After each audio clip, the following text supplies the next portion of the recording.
Sejumlah orang mendaftarkan gugatan Undang-Undang Ibu Kota Negara ke Mahkamah Konstitusi. Mereka, sebanyak 66 orang adalah para politikus dan purnawirawan jenderal TNI yang meminta mahkamah membatalkan undang-undang yang telah disahkan Dewan Perwakilan Rakyat. Alasannya karena Undang-Undang IKN cacat formil dan material. Ada beberapa alasan cacat formil, seperti yang diutarakan Victor Santoso, kuasa hukum penggugat Undang-Undang Ibu Kota Negara.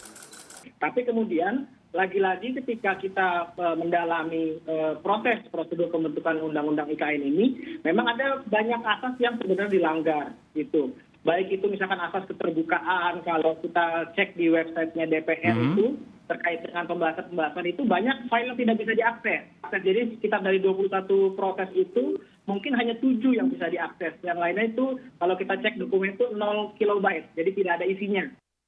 Yang paling dipersoalkan penggugat adalah tak adanya aspirasi masyarakat, terutama yang kritis dalam pembangunan IKN. Ada lagi misalkan partisipasi publik.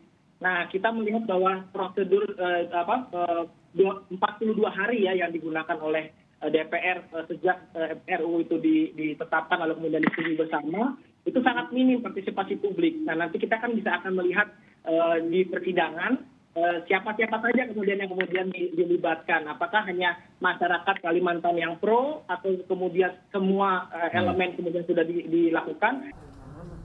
Sementara anggapan cacat material karena dalam isinya sebagian besar didelegasikan ke peraturan pelaksana.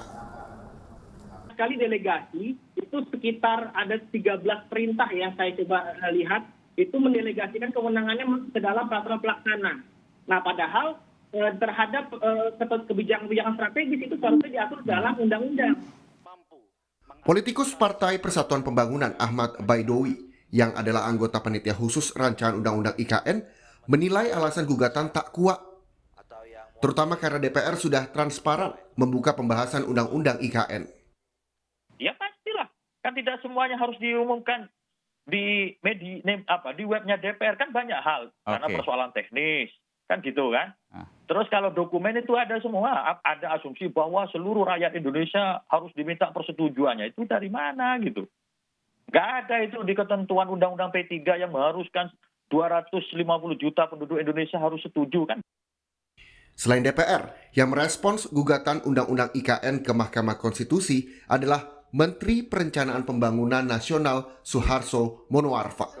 Atau Suharso menjadi ujung tombak perencanaan pembangunan ibu kota negara sebelum dibentuk badan otorita.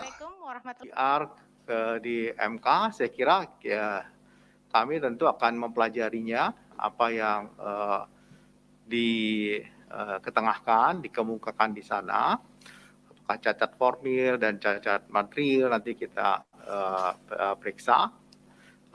Saya belum baca petitum yang diajukan. Sebelumnya, pemerintah dan DPR telah mengesahkan Undang-Undang IKN pada 18 Januari lalu.